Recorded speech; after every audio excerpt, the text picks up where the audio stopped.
वैद्य आणि दिवा घुमरे दोघेही गेले. त्यांनी समजावून सांगितलं बाळासाहेब देवरसांना की श्याम मानव कशा पद्धतीने काम करताय. त्यावर बाळासाहेब देवरस असं म्हणाले की आपल्याला कुठे आपल्या घरामध्ये साप हवा आहे.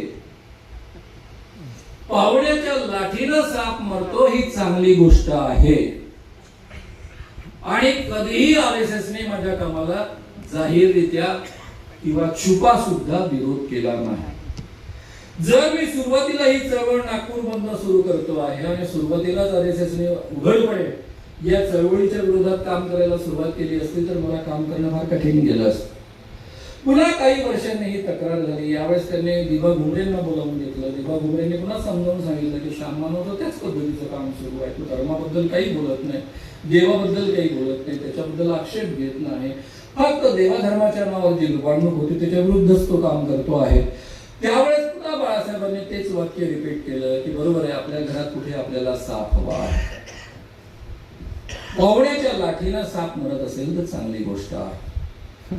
अहो, बाळासाहेब देवरसांनी जो शहाणपणा स्वीकारला होता तो तरी तुम्ही किमान स्वीकारा. देवेंद्र फडणवीस, तुमच्या सरसंघचालकाकडनं काही शिका. हे काम साप मारण्याचं काम आहे.